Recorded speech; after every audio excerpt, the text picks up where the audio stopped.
Hello dear students, welcome back to part 2 of our lecture जो हम कर रहे हैं 1.7 why we travel. First part जो है हमने ऑलरेडी अपना कंप्लीट कर लिया है। लिंक हमारे डिस्क्रिप्शन बॉक्स में है, आप जाकर चेक कर सकते हैं। आज जो हम स्टार्ट करने वाले हैं वो है हमारा पार्ट 2। तो आओ बच्चों हम स्टार्ट करते हैं।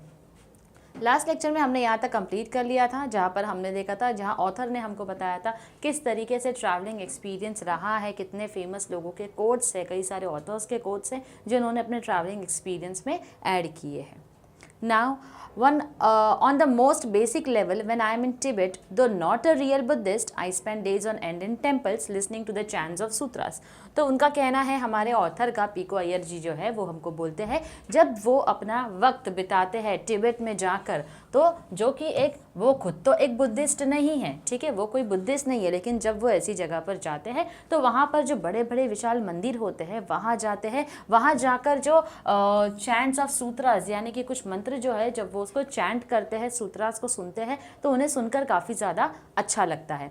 आई go to Iceland to visit the lunar spaces with in me. और कई बार ऐसा होता है वो कहाँ विजिट करते हैं, आइसलैंड में, ताकि अपने ही मन के अंदर कई सारी ऐसी जगह है जहाँ पर हम नहीं जानते। अब आप बोलोगे मैम मन के अंदर ऐसी कौन सी जगह है जहाँ हम नहीं जाते हैं? तो जब हम मेडिटेशन करते हैं बड़े ध्यान से, तो हम कई सारी चीज़ों को रियलाइज़ करते हैं, अपना एक इंट्रोस्पेक्शन करते हैं, अपने अंदर खुद को झांक कर देख सकते हैं और समझ सकते हैं कि हम अपनी लाइफ में क्या कर रहे हैं, हमें क्या करना चाहिए, कौन सी चीज़ें हमें खुशी देती है, कौन से ऐसे फैक्टर्स हैं जो हमको दुख देते हैं, कैसे उनको एलिमिनेट किया जाए। इसलिए उन्होंने इस टर्म को यहाँ पर यूज़ किया है, I go to Iceland to visit the lunar spaces with in me. Lunar space basically earth और मून के बीच का जो स्पेस का डिफरेंस है उसको बोला जाता है। तो हम अपने ही मन के अंदर एक अपना ही जो लूनार स्पेस है वहाँ पर हम क्या करते हैं, विजिट करते हैं।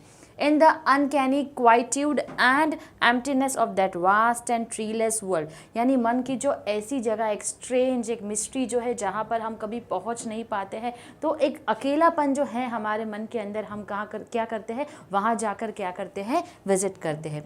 To tap parts of myself generally obscured by chatter and routine. तो अपने मन के अंदर के ऐसे पार्ट्स, ऐसे जगहों पर मैं जाकर विजिट करता हूँ। जब मैं आइसलैंड जाता हूँ, अपने मन के अंदर जाता हूँ, क्योंकि मैं वहाँ जाकर मेडिटेशन करता हूँ, ध्यान करता हूँ, उन जगहों पर जाता हूँ अपने मन के अंदर जहाँ आज तक, क्योंकि मेरा बिजी रूटीन रहा है, काम का रूटीन रहा है, अपने आप को मैं वक्त नहीं दे पाया हूँ, तो उन हिस्सों को टैप करता हूँ, उन एरियाज़ तक मैं पहुँचता हूँ जो मैं यूजुअली अपने डेली रूटीन में नहीं पहुँच पाता था। We travel then in search of both self and anonymity, यानी कि हम जो ट्रैवल करते हैं तो दो चीज़ की खोज में ट्रैवल करते हैं, एक तो अपने आप की खोज में और दूसरा एनोनिमिटी। एनोनिमिटी का मतलब होता है अननोन या namelessness. And of course in finding the one we apprehend the other. और इसीलिए भी कई बार हम क्या करते हैं, ट्रैवल करते हैं, ताकि ऐसी जगहों को अपने मन के अंदर जहाँ पर हम नहीं पहुँच पा रहे हैं उनको पकड़ सके। Abroad we are wonderfully free of caste and job, and standing we are, as Hazlitt puts in, just the gentleman in the parlor and people cannot put a name or tag to us। यानी कि जब हम abroad जाते हैं, तो जब हम abroad जाते हैं तो वहाँ पर हमको कोई हमारा कास्ट, रिलीजन, कल्चर जो है वो नहीं पूछता है। वहाँ हम इन सारी चीज़ों से क्या होते हैं, बहुत ही फ्री होते हैं। तो उन्होंने कहा है यहाँ पर जिस तरीके का जॉब चाहिए, जो काम करना है हमको इन सारी चीज़ों की वहाँ पर आज़ादी मिलती है। तो हैज़लिट जो है जिन्होंने कहा है gentleman in the parlour and people can not put a name और टैग टू अस। ऐसी जगहों पर जब हम जाते हैं जहाँ पर लोग हमको अच्छे से नहीं जानते हैं, तो जब हम ऐसी जगहों पर विजिट करते हैं तो लोग ना तो हमारा नाम रखेंगे, ना ही हमें कोई टैग देंगे, ना ही हमें जज करेंगे। And precisely because we are clarified in this way and freed from in essential labels, we have the opportunity to come in contact with more essential parts of ourselves, which may begin to explain why we may feel most alive when we far from home। Okay, अब यहाँ पर बोला जा रहा है जब लोग हमको जज नहीं करते हैं, हमको टैग नहीं देते हैं, तो हम ऐसे लेबल से क्या है, फ्री है, हम आज़ाद हैं, हमें किसी तरीके का लेबल नहीं मिला है। तो ये वो वक्त होता है बच्चों हमारे लिए जब हम अपने आप से मिलते हैं और अपने आप को काफ़ी अच्छे से समझने की कोशिश करते हैं कि हम क्या है, किस तरीके के इंसान है, क्या हमारी पर्सनैलिटी है, हम कितना लाइफ में आगे करने लायक है या नहीं है। क्योंकि यूजुअली क्या होता है, लोग हमको जज करते हैं तो वो हमको बताते हैं। वैसे कई सारे आपके रिलेटिव्स होंगे या कोई जान पहचान में लोग होंगे जो आपको डेफिनेटली कुछ ना कुछ नाम रखते होंगे या बोलते होंगे कि शायद आप कुछ कभी बन ही नहीं सकते। ऐसे लोग हमको डीमोटिवेट करते हैं, तो हम भी कई बार क्या हो जाते हैं बच्चों, अपने आप पर डाउट करने लग जाते हैं, अपनी कैपेबिलिटीज़ पर। लेकिन जब हम बाहर जाते हैं, अननोन लोगों के बीच में होते हैं, क्योंकि ये लोग हमको जानते नहीं है, ये लोग हमको किसी तरीके से जज जो है वो नहीं करते हैं, तो उस वक्त हम अपने आप से ज़्यादा अच्छे से मिल सकते हैं। ये फीको अय्यर जी का इस पूरे पैरा में बोलना है। Abroad is the place where we stay up late, follow impulse and find ourselves as wide open as when we are in love। यानी कि अब्रॉड जो है ऐसी जगह है जहाँ पर हम लेट तक जाग सकते हैं। फॉलो इम्पल्स, तो इम्पल्स का मतलब क्या होता है बच्चों, अपनी इच्छा का पालन कर सकते हैं, अपने हिसाब से जो है हम रह सकते हैं। And find ourselves as wide open as when we are in love, और जितना ओपनली रहना चाहे हम रह सकते उसी तरीके से जिस तरीके से जब हम प्यार में रहते हैं। We live without a past or future for a moment at least and ourselves up for grabs and open to interpretation। और कुछ वक्त के लिए हम जो है पास्ट और फ्यूचर दोनों के ही बिना जो है वो जी रहे होते हैं। ना पास्ट में क्या हुआ है उसकी टेंशन नहीं हमको, फ्यूचर में हम क्या करने वाले हैं उसकी किसी तरीके से हमको टेंशन नहीं है। एटलीस्ट फॉर अ मोमेंट हम किसी भी चीज़ के टेंशन को क्या करते हैं, छोड़ देते हैं। And ourselves up for grabs and open to interpretation। और इसी के साथ साथ हम लाइफ की आगे जैसे जैसे प्रेजेंट में रहकर जो भी अपॉर्चुनिटीज़ मिलती है हम उनको ग्रैब करते हैं। We even may become mysterious to others at first and sometimes to ourselves and as no less a dignitary then। यानी कि कई बार ऐसा भी होता है हम खुद के लिए एक रहस्यमय बन जाते हैं, मिस्ट्री बन जाते हैं, और दूसरों के लिए भी बन जाते हैं। कई बार हम अपने आप को भी सही से समझ नहीं पाते हैं। ओलिवर क्रॉमवेल जो है उनका कहना है, a man never goes so far as in when he doesn't know where he is going. एक इंसान या एक आदमी उतना दूर तब तक नहीं जाता जब तक वो नहीं जानता होगा कि वो कहाँ जा रहा है। आई रिपीट, एक इंसान या एक आदमी तब तक उतना दूर नहीं जाता है जब तक उसे पता ना हो कि वो कहाँ जा रहा हो। तो ये फेमस कोट जो है वो किसने दिया है, ओलिवर क्रॉमवेल ने दिया है। Next it says that there are of course great dangers to this as to every kind of freedom, but the great promise of it is that traveling we are born again and able to return at moments to a younger and more open kind of self।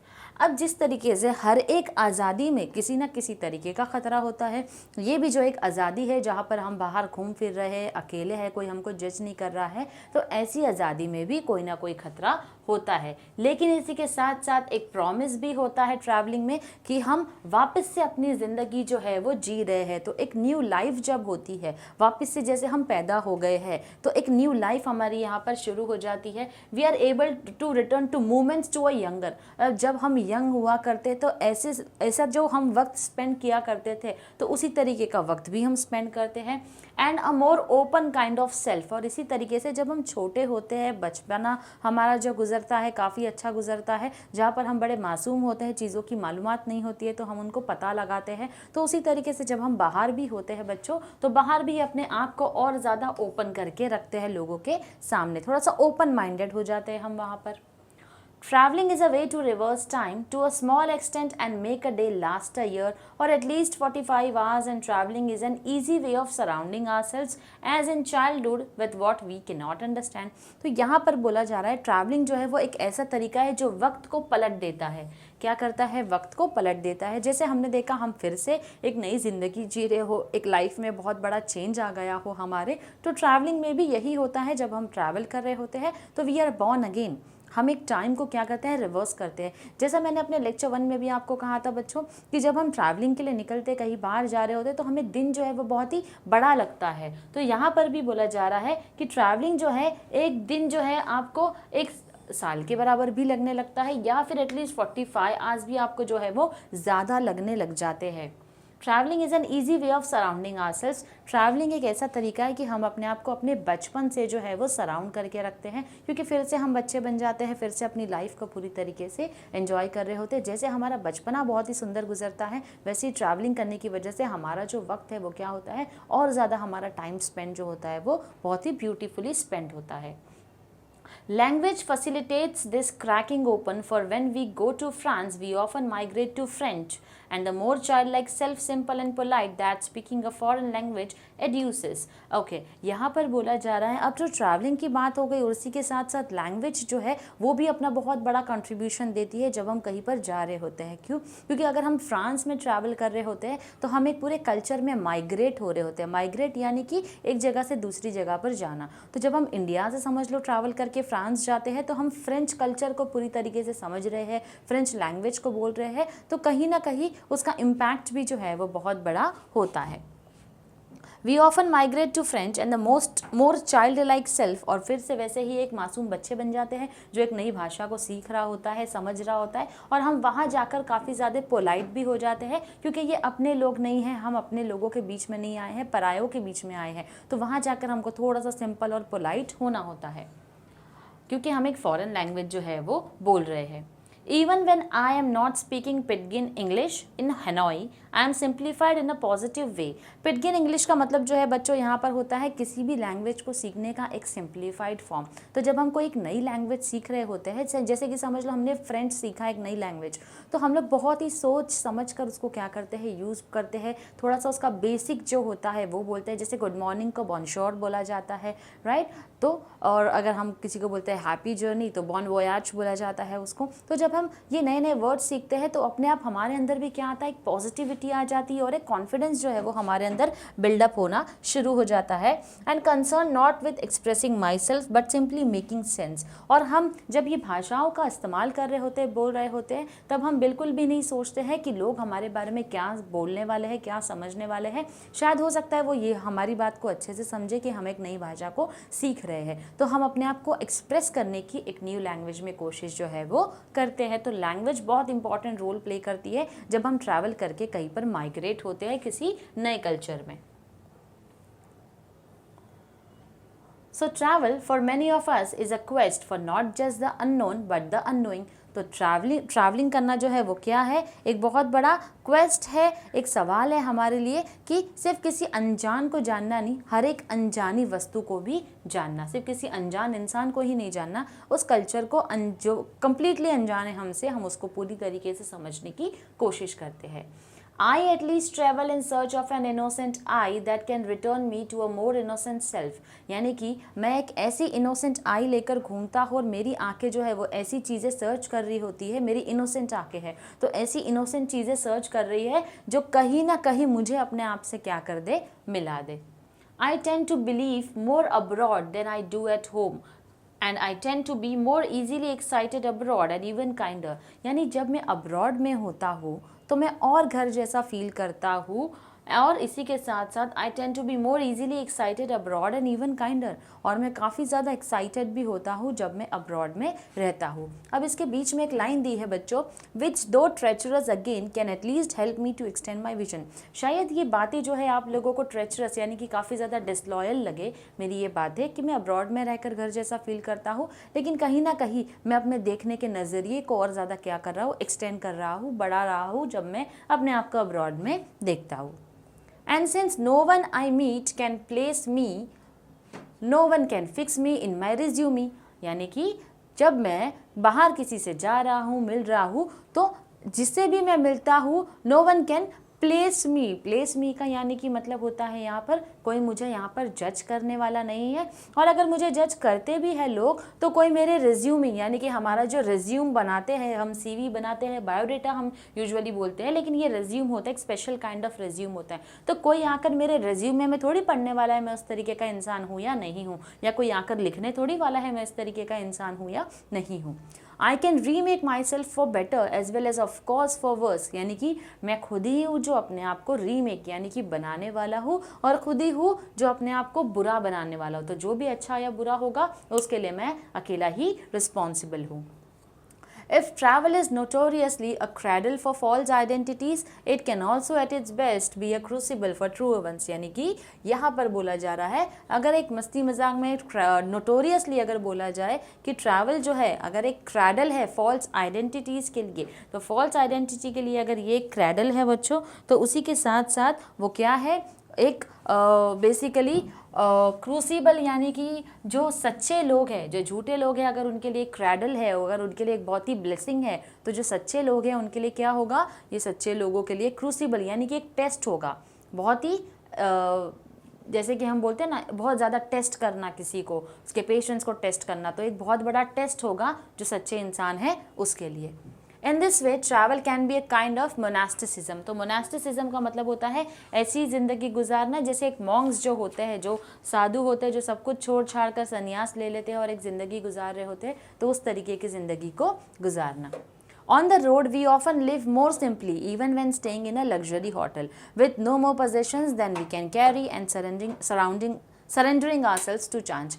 यानी कि यहाँ पर बोला जा रहा है on the road we often live more simply, हम काफ़ी सिंपल तरीके से रहते हैं। यूजुअली जब हम कहीं ट्रैवल करके जा रहे होते हैं, किसी होटल में रह रहे होते हैं, तो वहाँ पर अपना उतना ही लगेज लेकर जा सकते हैं जितना हम अपने साथ में कैरी कर सके। अपना सारा पोजेशन, अपनी सारी लग्जूरियस लाइफ जो है वो हम वहाँ पर लेकर शिफ्ट या सेटल नहीं हो जाते हैं और अपने आप को उस जगह के हिसाब से ढाल लेते हैं जहाँ पर हम रहने जा रहे होते हैं। Okay, now it says this is what Camus meant when he said that what gives value to travel is fear।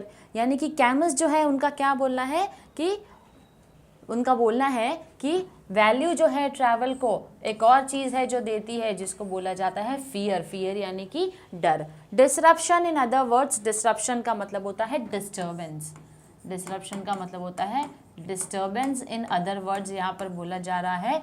और emancipation from circumstance and all habits behind which we hide, यानी एक ऐसा डर है जिससे हम सब अपने आप को क्या करते हैं, छुपाते हैं, जिससे कि हम सब अपने आप को छुपा कर रखते हैं, तो वो होता है हमारा डर। इमेंसिपेशन का मतलब होता है लिबरेशन, जिसको हम फ्रीडम भी बोल सकते हैं। And that is why many of us travel not in search of answers but of better questions। और इसीलिए क्योंकि हमारे डर के पीछे हम छुपे होते हैं, ऐसे कई सारे सवाल होते हैं जिसके लिए हम ट्रैवल कर रहे होते हैं, ना कि जवाबों के लिए ट्रैवल कर रहे होते हैं। I like many people tend to ask questions of the places I visit and relish most the ones that ask the most searching questions back of me। यानी कि मुझे ऐसा बहुत ज़्यादा अच्छा लगता है जब लोग मुझसे क्या करते हैं, सवाल करते हैं। किस चीज़ के बारे में सवाल करते हैं कि जैसे अगर हमारे कोई रिलेटिव समझ लीजिए अगर अब्रॉड घूम कर आते हैं, तो चांसेस है ना हम कई बार उनसे क्वेश्चंस पूछते हैं कि आप अगर यूएस गए थे तो वहाँ का एटमॉस्फेयर कैसा है, वहाँ पर घूमने की जगहें कैसी है, लोग वहाँ का कैसे है, कल्चर कैसा है, आपने वहाँ से क्या शॉपिंग की, किस तरीके का मार्केट है वहाँ पर, लोग किस तरीके के हैं वहाँ पर, हम ये क्वेश्चंस पूछते हैं, राइट। तो हमारे ऑथर जो है वो बोलते हैं कि मुझे ऐसे लोग बहुत अच्छे लगते हैं जो मैं कहीं पर भी विजिट करके आऊँ तो उस जगह के बारे में मुझसे क्या करे, सवाल किया करे। The ideal travel book, Christopher Isherwood once said, यानी कि अब इन्होंने बताया है कि एक आइडियल ट्रैवल बुक जो है जिसके ऑथर है क्रिस्टोफर इशरवुड, उन्होंने उसमें कहा है should be perhaps a little like a crime story in which you are in search of something. यानी कि एक आइडियल ट्रैवल बुक जो है वो कैसी होनी चाहिए, क्रिस्टोफर का कहना है आइडियल ट्रैवल बुक इस तरीके की होनी चाहिए just like a crime story. जैसे हम कोई मूवी देखते हैं, हॉरर हो गई, मिस्ट्री हो गई, तो हम अब देखते हैं ना कि अब नेक्स्ट क्या स्टेज आने वाला है, अब अगला क्या होगा, इसमें कौन सा विलन निकल जाने वाला है, कौन हीरो निकलेगा इसके अंदर, एट द एंड क्या होगा, इसका क्लाइमेक्स अनएक्सपेक्टेड होता है। तो एक आइडियल ट्रैवल स्टोरी भी एक क्राइम स्टोरी की तरह ही होनी चाहिए जिसके अंदर हम लोग क्या कर रहे हैं, कुछ ना कुछ चीज़ों की तलाश में है। And it's the best kind of something I would add if it's one that you can never quite find। और ये इस तरीके का एक्सपीरियंस होना चाहिए, इतना बेहतरीन एक्सपीरियंस होना चाहिए जब लोग एक आइडियल ट्रैवल बुक को पढ़ रहे होते हैं कि जब भी तुम इसको पढ़ो तो तुम्हें ये बुक काफ़ी इंटरेस्टिंग लगे और ऐसी बुक के अंदर और कोई ना कोई न्यू चीज़ें जो है वो तुम क्या कर सको, ऐड कर सको। और अनएक्सपेक्टेड मूवीज़ के क्लाइमैक्स होते हैं तो इसमें भी अनएक्सपेक्टेड क्लाइमैक्स जो है वो उस बुक का होना चाहिए।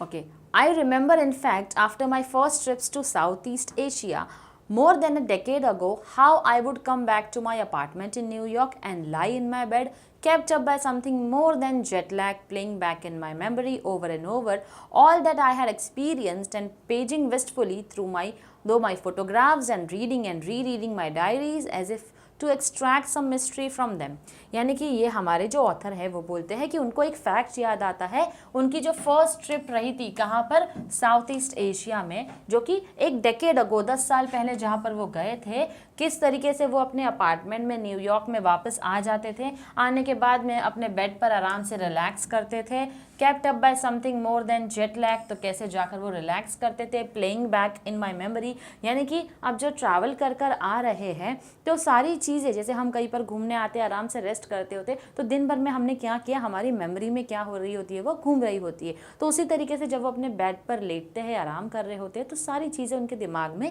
घूम रही होती है, in my memory over and over, यानी कि रिपीटेडली घूम रही होती है। All that I had experienced and paging wistfully, paging का मतलब होता है जो पेजेस होते हैं जिसके ऊपर उन्होंने लिख रखा है अपने एक्सपीरियंस डायरीज के ऊपर, तो सारे पेजेस को क्या कर रहे हैं, वो पलटा कर देख रहे हैं, फोटोग्राफ्स को गो थ्रू कर रहे हैं, और फिर जो भी उन्होंने देखा है पूरे दिन भर में उस सबको क्या कर रहे हैं, फिर से समझ लो एक रिवीजन कर रहे हैं अपने पूरे दिन भर की जर्नी का। As if to extract some mystery from them, यानी कि वो कोई ना कोई रहस्यमय चीज़ें जो है खोज कर रहे हैं कि इनमें से कुछ ऐसी इंपॉर्टेंट रहस्यमय चीज़ें जो है उसमें से मिल जाए। Anyone witnessing this strange scene would have drawn the right conclusion, I was in love, यानी कि अगर किसी ने इस तरीके की चीज़ एक्सपीरियंस की होगी जैसे मैंने की है, जैसे मैं घूम कर आया हूँ कहीं पर और फोटोग्राफ्स देख रहा हूँ और वो सब देखकर कोई ना कोई मिस्ट्री ढूंढ रहा हो, और अगर मेरे ही जैसे कोई और इंसान भी है जिन्होंने इस चीज़ को विटनेस किया है, जो ऐसा एक्सपीरियंस कर चुके हैं, तो कहीं ना कहीं वो भी बोल सकते हैं आई वॉज इन लव, यानी कि मैं जहाँ से जिस जगह पर घूम कर आया हूँ उस जगह से मुझे क्या हो गया है, प्यार हो गया है। Next it says, when we go abroad, is that we are objects of scrutiny as much as the people we scrutinize, and we are being consumed by the cultures we consume as much on the road as when we are at home. Okay, scrutiny का मतलब होता है यहाँ पर inspection या जांच करना। तो यहाँ पर बोला जा रहा है जब भी हम ट्रैवल करते हैं, अब्रॉड जाते हैं, तो हम किसके पात्र हैं, स्क्रूटिनी के, यानी कि जांच के उतने ही पात्र हैं। ऑब्जेक्ट्स का मतलब होता है पात्र, यानी हम जांच के उतने ही पात्र हैं जितने हम लोगों को क्या करते हैं, जांच करते हैं, लोगों की जांच पड़ताल करते हैं। हम जितना लोगों को, जैसे कि लोग जैसे हमको जज करते हैं उतना ही क्या होता है, उतने ही जज हमको करते हैं जितना हम भी किसी को जज करते होंगे। लेकिन यहाँ पर वो बोलते हैं ट्रैवलिंग में कोई किसी को जज नहीं कर रहा है, यहाँ पर हम स्क्रूटिनाइज कर रहे हैं, जांच कर रहे हैं। And we are being consume by the cultures, और हम दूसरे कल्चर्स को उतना ही कंज्यूम करते हैं जितना हमारे कल्चर को कंज्यूम किया जा रहा है जब हम अपने घर पर होते हैं, यानी अपने कंट्री में होते हैं। At the very least, we are objects of speculation who can seem as exotic to people around us as they do to us. और उसी के साथ साथ बहुत कम तर पर ऐसा भी होता है, we are objects of speculation. Speculation का मतलब होता है फ्यूचर में प्रेडिक्शन करना। तो कोई हमको लेकर भी कोई जजमेंट कर रहा होगा जो कि हमको लगता है नॉर्मल है, जितने आसपास हमारे लोग हैं वो भी हमको लेकर ऐसा सोचते हैं और हम भी उनको लेकर यही चीज़ें सोचते होंगे कि लोग हमको लेकर कोई ना कोई स्पेकुलेशन जो है वो कर रहे होंगे।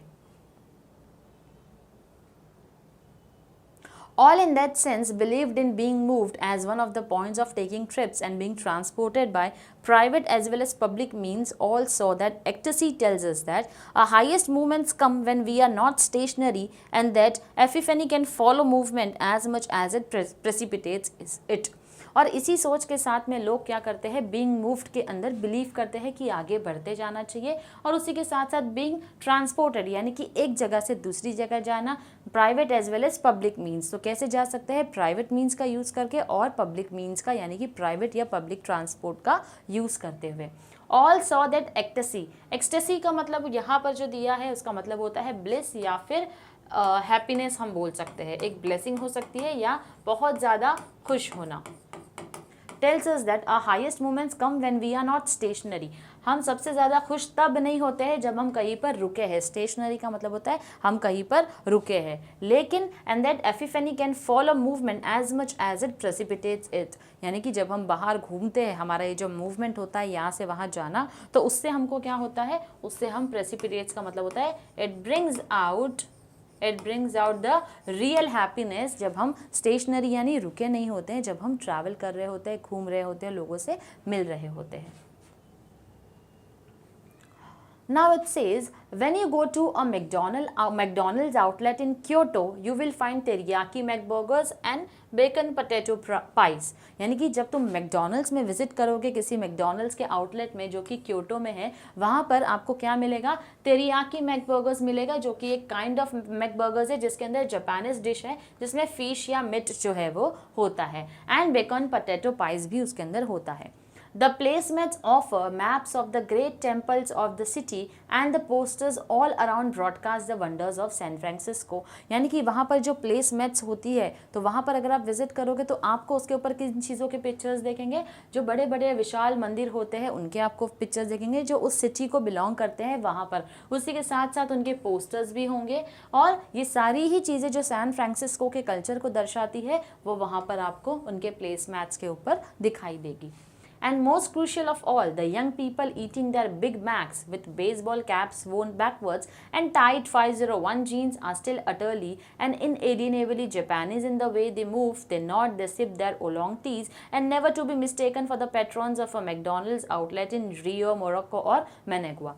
और इसी के साथ साथ एक इम्पॉर्टेंट चीज़ जो वहाँ के लोगों के बारे में वो बोलते हैं, जितने भी यंग लोग हैं, जितने भी नौजवान हैं, जब अपना बिग मैक्स खा रहे होते हैं, उसी के साथ साथ उन्होंने जो कैप पहनी है वो बेसबॉल की कैप है जो कि उन्होंने पीछे की तरफ करके पहनी है, और उनकी जो जीन्स उन्होंने पहन रखी है, are still utterly and alienably Japanese, यानी कि जापान का जो कल्चर होता है उस तरीके से उन्होंने पहन रखा है. जिस तरीके से वो मूव करते हैं, जिस तरीके से वो अपनी गर्दन को हिलाकर हाँ या ना में जवाब करते हैं, जिस तरीके से वो सिप लेते हैं, जिस तरीके से हम पानी पीते एक एक सिप में, तो जिस तरीके से वो सिप लेते हैं, किसकी सिप लेते हैं? ओलोंग टीज जो है, जो एक टाइप है टी का, जो मैकडोनल्ड्स में क्योटो में मिलती है. तो जब भी वो अपनी सिप करते हैं टी को, and never to be mistaken for the patrons of a McDonald's outlet in Rio. तो यानी कि ये लोग कंप्लीटली अलग है उन लोगों से जो आपको रियो में, मोरक्को में या और मैनेगुआ में मिलेंगे. These days, a whole new realm of exotica arises out of the way one culture colors and appropriates the products of another. और इसी तरीके से बहुत ही बड़ी सच्चाई या रियलिटी जो है वो हमारे सामने आती है. बहुत ही कलरफुल रियलिटी है जो हमको बताती है कि किस तरीके से एक कल्चर जो है वो दूसरे कल्चर से कम्प्लीटली क्या है, कम्प्लीटली अलग है. तो इसके साथ बच्चों आज का जो हमारा लेक्चर 2 है वो कंप्लीट होता है. मिलेंगे हम हमारे नेक्स्ट लेक्चर में जो होगा हमारा लेक्चर 3, जिसमें हम हमारा चैप्टर जो है वो वाई वी ट्रैवल कंप्लीट कर देंगे. Till then stay tuned to our channel. Thank you very much.